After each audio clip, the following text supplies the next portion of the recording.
So I'm going to show a small clip by Stephen Fry. Stephen Fry is a great debater, a good friend of Christopher Hitchens, who is one of the heavy-duty four horsemen atheists that died last year. So let's see if this thing works. Ever since human beings have been capable of thought, we have asked big questions about how the world around us works. Some people have thought that there is another reality beyond the one we can perceive through our normal senses, a supernatural world, where there might be ghosts and goblins, gods and demons. They have thought that knowledge can come from this source, from supernatural revelations, prophetic visions, or divinely inspired books. Others have thought that the way to learn is by observing the world around us carefully and in detail, forming ideas about why things behave as they do, testing those ideas through experiments, refining them in the light of experience, then testing them again. Out of all the various methods that people have tried to use to find out how the world works, observation, experimentation, and the testing of theories against evidence has the best track record.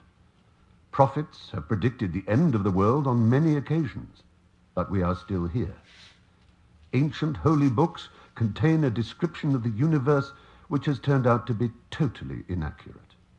If asked to choose between taking a medicine prescribed by a doctor whose methods are based on experiment and one who has selected medicine for you based on his visions, you will probably not choose the medicine from the vision. We may never know everything, but the testing of theories against evidence has proved itself again and again to be a reliable way to gain any knowledge about how the world around us works. Through science, we have cured deadly diseases, created amazing technologies, and learned things about the universe that fill us with wonder. When we want to know what's true and what is false, there is no better method. So, today's topic, how do we know what is real? Well, I can start and end with this. Best way to know what is real is to test your own beliefs. And to test your own beliefs is to find out the best arguments against your beliefs, whatever they might be. Socrates once said that the only thing I know is that I know nothing. And obviously he knew a lot about philosophy. But it's true because most of us know very little compared to the entire knowledge base of the world. There are actually very few things that we can know and call 100% true. But that depends on your definition of true, so I looked it up. It's honest, just, ideal, essential, consistent. I'm going to stick with that one. Legitimate, rightful, accurate. I'm going to stick with that one. And strict. And you have to, like, in this truest sense of the world, that's how strict would be approached there. So I think that we can all agree that truth means consistent or accurate. And we can talk about facts later. I'm sure that Dave Danabastian is going to possibly talk about that. I hope he will. So let's talk about our brain, because our brain is the big deciding factor here. It's always good to know that our brain works in non-perfect ways. Our memories can be all jumbled up. It's not like a computer code.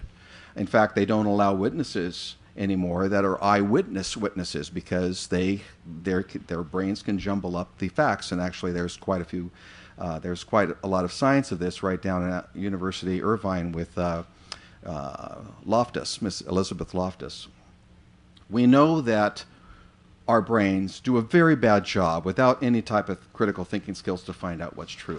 The neuroscientist Stephen Novell once described it as neural psychological humility, or knowing that your mind could be wrong. This, I believe, is the first step to critical thinking. Never assuming the truth of anything 100% confidence at first glance. In other words, humans are not good lie detectors. Our comfort level and confirmation bias is much more important and easier to accept than starting to question ourselves. Some believers are not even allowed to question their beliefs according to their dogma. This means that the truth for some believers is what they are told without any examination, no proofs needed. But let's separate out, this is the main topic I'm talking about, let's separate out the reason to believe that everything is natural versus supernatural. And this is where I'm going to be separating the natural and the supernatural. I think all of us can agree that in the natural world, there are true things. The one way to find out that is real in the natural world is a two-step process. One is to take a look at the science-based evidence, and two is to look at the process of finding out why the item in question is truer using our current knowledge base. The reason it might not be a good idea to use supernatural or religious-based reasonings for the natural world is because they are arbitrary. Just think of the thousands of reasons our ancestors explained rain, and all of those reasons are different. Now, we've come a long way from rain, but there's a lot of different explanations for things in the supernatural world that conflict with many other religions and also many other sects. A very important thing that we should talk about is the confidence of the truth. For both the natural and supernatural laws, we use varying levels of confidence to decide what is more true or less true. It's very rarely that we listen to something and boom, it's 100% true. Much of our confidence is based on personal experience, we'll talk more about that, but can be swayed by others as we talk to them using our personal experiences as well. So it's difficult to say anything is true without signing a value of confidence. Do I know that the sun is going to come up tomorrow? I'm pretty sure it will. But let's say there is a big sun-sized spaceship from another place that comes by, that's undetected, and swallows up our sun, and it's no longer there and we float free in space. Of course, that probably is not going to happen. But I can't say absolutely 100%. What I can say is that I think compared to all the grains of sand in the world, there is one grain that the sun might not come up. Billions and billions to one. So I want to ask on creationists. I know Dave and Dave are creationists, young earth creationists. Do we have any other young earth creationists here? Okay. A message to the creationists then. A creationist once told me that science makes mistakes, and yes, it does. I would agree. But should we call it a mistake if the outcome is better after the mistake is shown?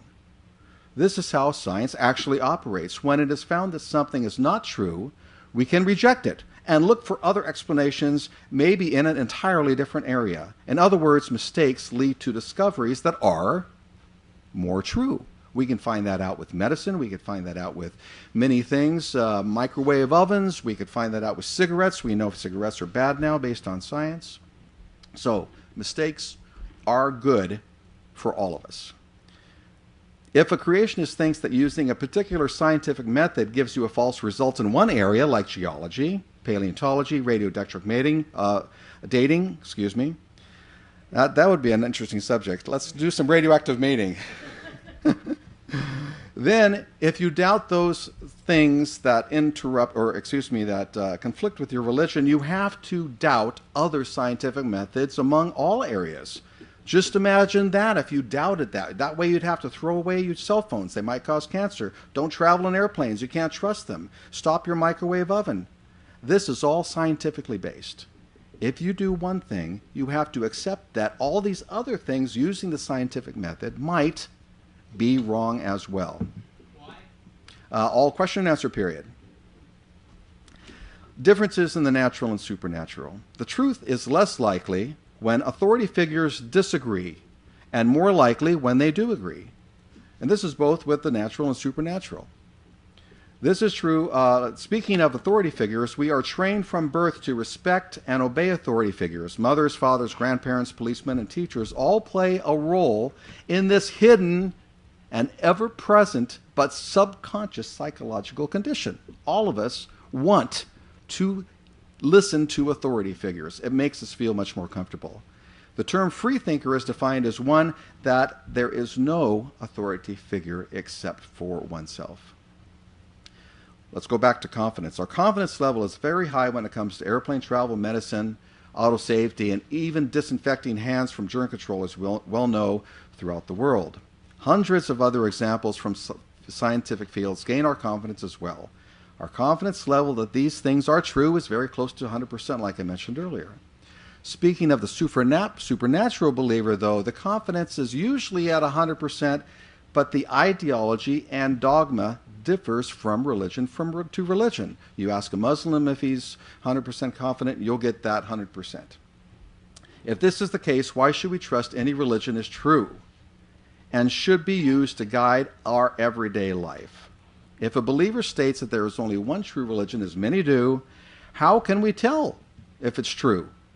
How can we tell if any one of the 1,000 Christian sects are true? 44,000, all with a little different belief, especially in faith, grace, and good works. Any rational believer that states that over 1 billion people are wrong should question their opinion, because the other billion of people in another faith is saying exactly the same thing. Compared to science-based opinions, religious matters seem scattered and in contradiction with one another. If the scientific world, peer-reviewed studies are one step in finding out what's more true. Studies have to validate their sources, experiments, results, duplicate studies. What type of peer-reviewed study is there in the religious or supernatural field? There are none. None. Any preacher or minister can say whatever he likes and interpret any holy text he likes from any religion.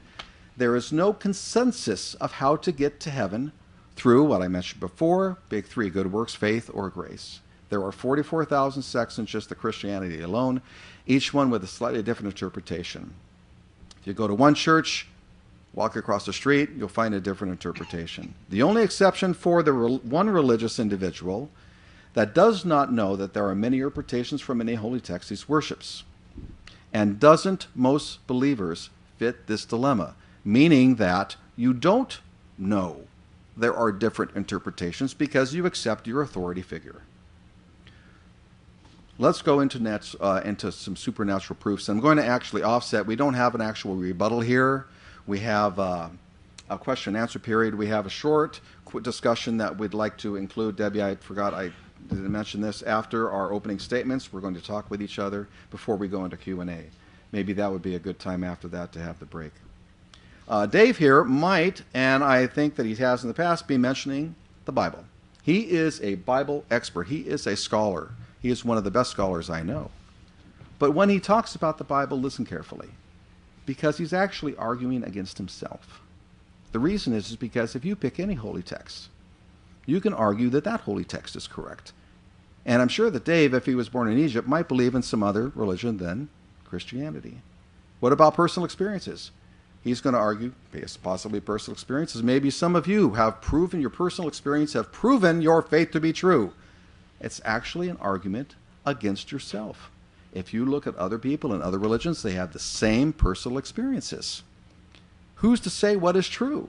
You have to have at least a doubt that you could be wrong, unless your religion abolishes it, doesn't allow it. All these arguments can be made from another religion or in a different country.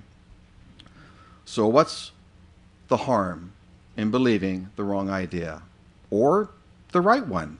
Did everybody hear what happened a couple days ago in Mina, the Islam faith? Did anybody happen to hear that? 700 people were trampled to death, and they were glad to be dead, because if you die throwing rocks at the pillars that Muhammad threw rocks at to scare the devil away, you have a highway to heaven.